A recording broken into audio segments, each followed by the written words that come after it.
Salut à tous, c'est Linux, on se retrouve sur Rap and Foot. Alors je sais pas pour vous, mais moi j'ai très peu dormi.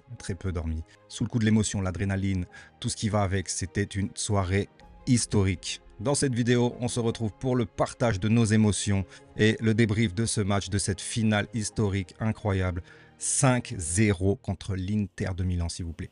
L'Inter de Milan qui venait de sortir le Bayern, qui venait de sortir le Barça, que tout le monde voyait aller au bout.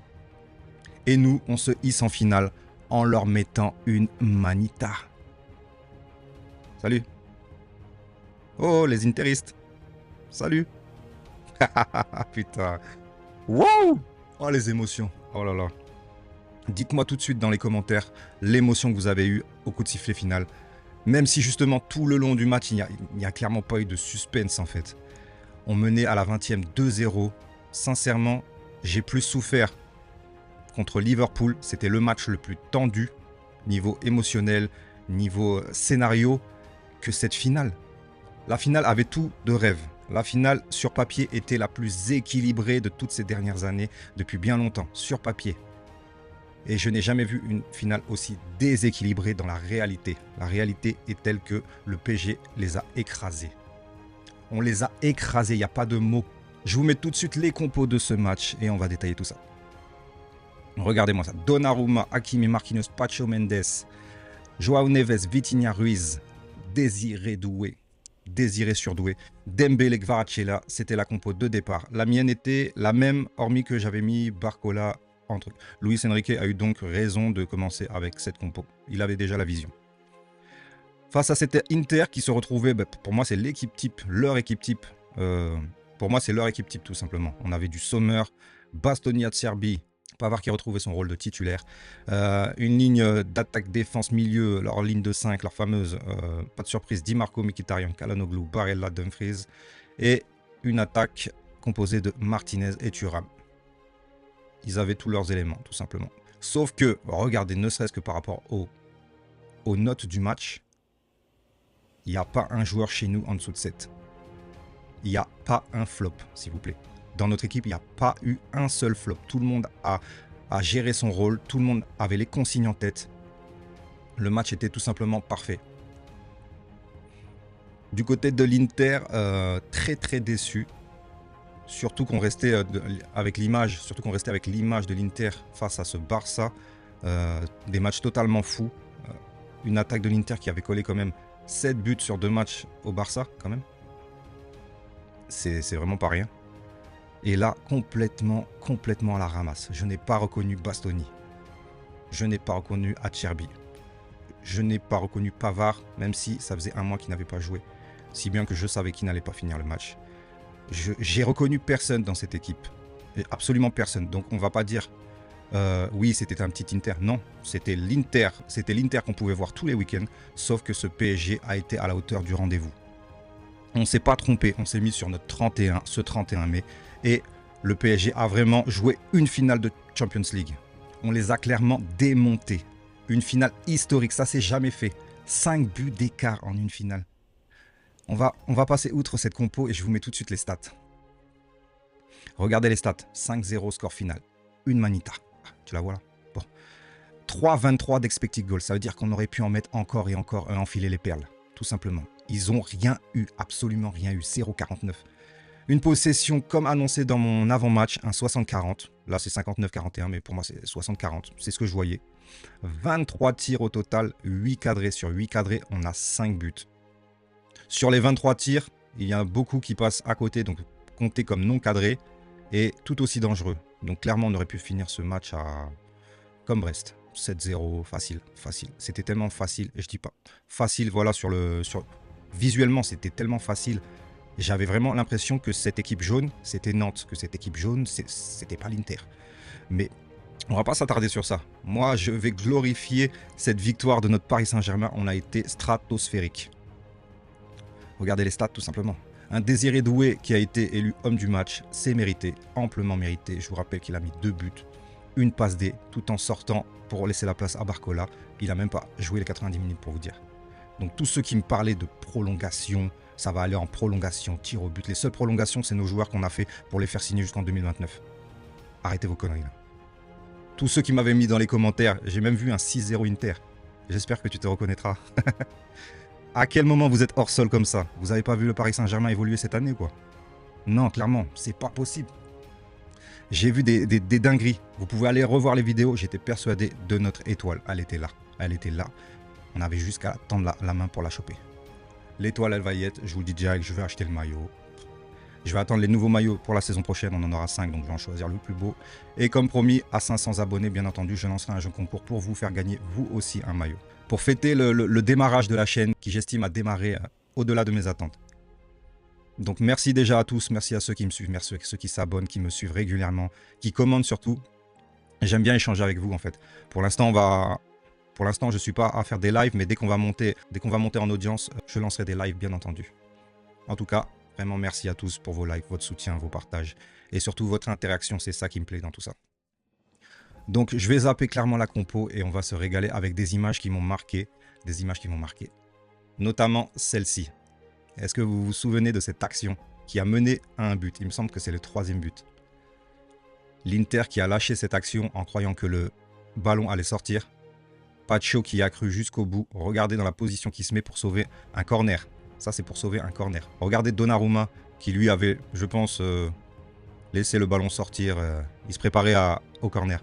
Pacho y a cru. Il a sauvé ce ballon qui a amené une action de contre. Et je crois même que c'est le... Maintenant, c'est le 2e but en fait.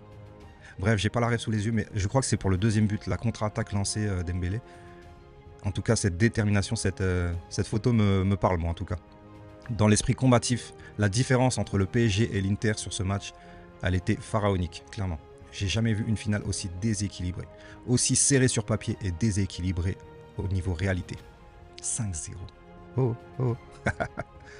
Attendez, la caméra s'est désactivée. Voilà, c'est bon. Donc voilà, une des photos qui m'a parlé ce soir. Une autre, bien sûr. La fameuse photo qu'on attendait tous, la fameuse prédiction des Simpsons avec Marquinhos qui soulève ce trophée, cette coupe aux grandes oreilles. Incroyable d'émotion.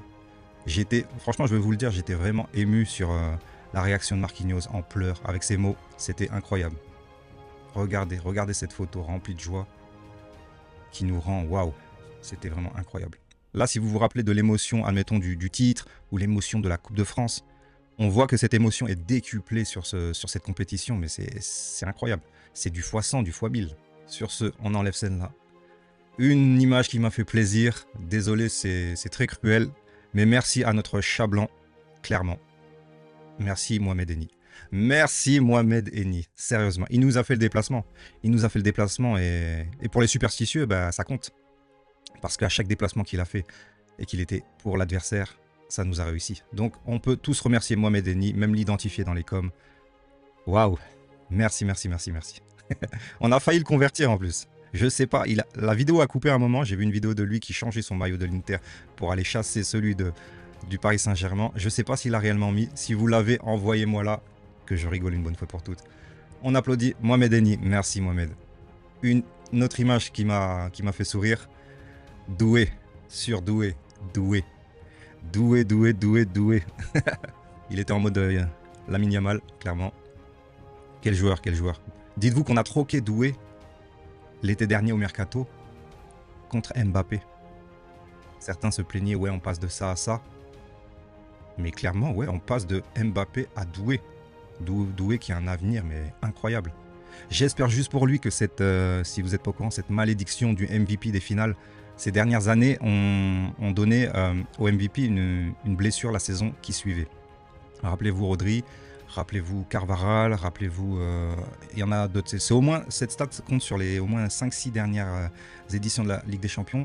Le MVP des finales se blesse sévèrement, genre ligament croisé, la saison qui suit. Donc espérons pour notre Désiré Doué qu'il fasse une prochaine saison en parfaite santé, tout simplement.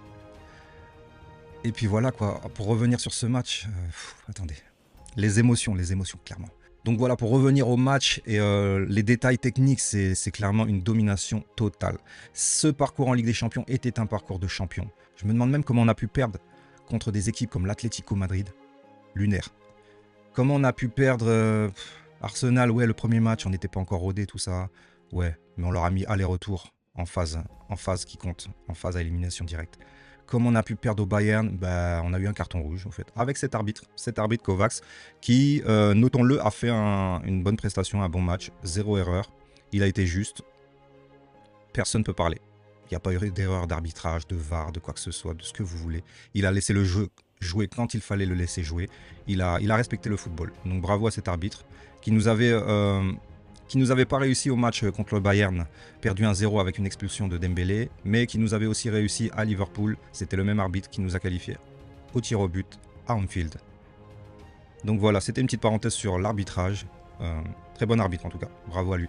Et je vous rappelle qu'après tout ça, on est à 4 trophées. Trophée des champions, Ligue 1, Coupe de France,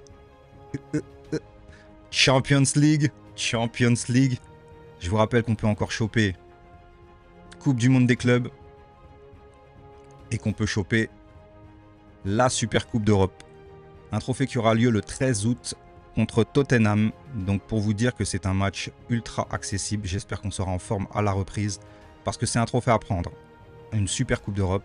Généralement, c'est le vainqueur de la Ligue des Champions qui l'emporte contre le vainqueur de l'Europa League. L'année dernière, c'était donc Real Madrid-Atalanta. Ça a donné un trophée de plus au Real Madrid. Cette année, donc le 13 août, il aura lieu. Il me semble que c'est en Italie, à Udinese, mais à vérifier. Et voilà quoi, ça serait un trophée à ne surtout pas louper. Dembélé pourra marquer les esprits en réalisant une bonne prestation. Je vous rappelle que le Ballon d'Or cette année est fin septembre, le 22 il me semble, ou 23. Et donc un mois avant, on a cette Super Coupe d'Europe à aller chercher un trophée. On ne doit pas s'asseoir dessus, on doit la prendre, clairement. J'aimerais que vous me dites en commentaire vos émotions, ce que vous avez ressenti. Dites-moi tout, j'ai envie d'avoir des échanges avec ceux qui me soutiennent, vous connaître un peu plus, savoir si ce format de vidéo vous plaît. Est-ce que vous préférez des vidéos courtes, moyennes ou longues?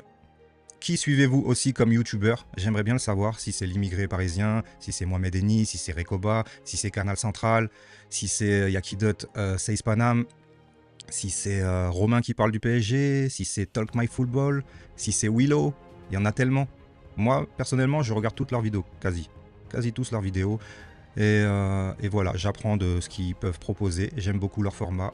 Dites-moi, vous, qui vous suivez. Ça me donnera des indications sur vos goûts, sur ce que vous aimez dans les vidéos, ce qu'on approche, le mercato, bien entendu, qui commencera bientôt. La Coupe du monde des clubs, si ça vous passionne, si ça vous hype. Dites-moi tout en commentaire. N'hésitez pas. Je réponds absolument à tous les commentaires. Même les haters, merci à vous d'être là. Merci de me donner du watch time qui fera développer ma chaîne. Vous êtes tous la bienvenue en tout cas. Ah oui, et j'ai failli oublier. Merci à tous les supporters de Paris qui ont pensé. Regardez. Superbe hommage. En terre extérieure, sortir un tifo à l'Allianz Arena pour la victoire. Regardez l'émotion de Luis Enrique pour sa fille décédée. Elle avait planté un drapeau du Barça il y a 10 ans pour la victoire acquise par son père.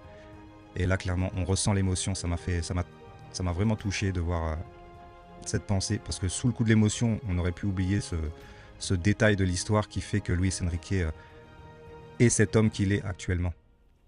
Il nous a menés au plus haut, à la gloire. Sans cet homme, je ne pense pas qu'on aurait réussi un tel parcours, une telle mentalité, une telle niaque. Et ils le disent eux-mêmes, les joueurs. Il leur a apporté cette envie, cette niaque, cette rigueur stratégique. Ce côté défendons tous ensemble, attaquons tous ensemble.